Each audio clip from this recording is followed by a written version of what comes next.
Have you ever pondered the profound significance of tithing? How does it shape our relationship with the divine and our fellow beings? Consider the biblical passage from Deuteronomy chapter 14.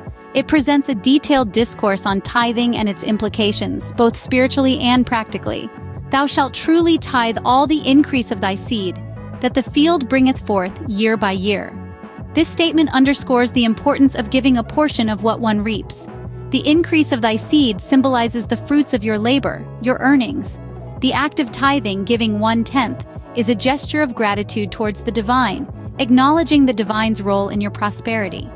And thou shalt eat before the Lord thy God, in the place which he shall choose to place his name there, the tithe of thy corn, of thy wine, and of thine oil, and the firstlings of thy herds and of thy flocks, that thou mayest learn to fear the Lord thy God always. Here, the passage introduces the concept of communal sharing of the tithe. It's not just about giving, it's about partaking, celebrating the divine's blessings together, fostering a sense of community and reverence for the divine. And if the way be too long for thee, so that thou art not able to carry it, or if the place be too far from thee, which the Lord thy God shall choose to set his name there, when the Lord thy God hath blessed thee, then shalt thou turn it into money, and bind up the money in thine hand, and shalt go unto the place which the Lord thy God shall choose. This section demonstrates God's understanding of human limitations and offers a practical solution: conversion of goods into money for ease of transportation. And thou shalt bestow that money for whatsoever thy soul lusteth after, for oxen, or for sheep, or for wine, or for strong drink, or for whatsoever thy soul desireth. And thou shalt eat there before the Lord thy God, and thou shalt rejoice, thou and thine household. Here the scripture emphasizes the joy of sharing and celebrating God's blessings with your household, further cementing the communal aspect of tithing.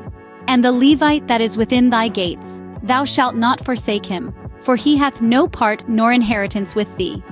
This line reminds us of our responsibility towards those who serve in religious capacities, the Levites, who have no other means of support. It's a call to care for the spiritual leaders in our community. Finally, the passage concludes with a 3-year cycle of tithing, where the tithe is brought forth within the gates of the community, allowing the Levites, the strangers, the fatherless, and the widows to partake and be satisfied. In summary, this biblical passage highlights tithing as a symbolic act of gratitude, a means of communal sharing and celebration, a practical solution for long-distance transportation of offerings, a reminder of our responsibilities towards religious leaders, and an invitation to care for the marginalized in our society. Remember, tithing isn't merely a religious mandate, it's a practice that fosters community, gratitude, and a spirit of sharing. So as you go about your day, ponder the many ways you can incorporate these principles into your life.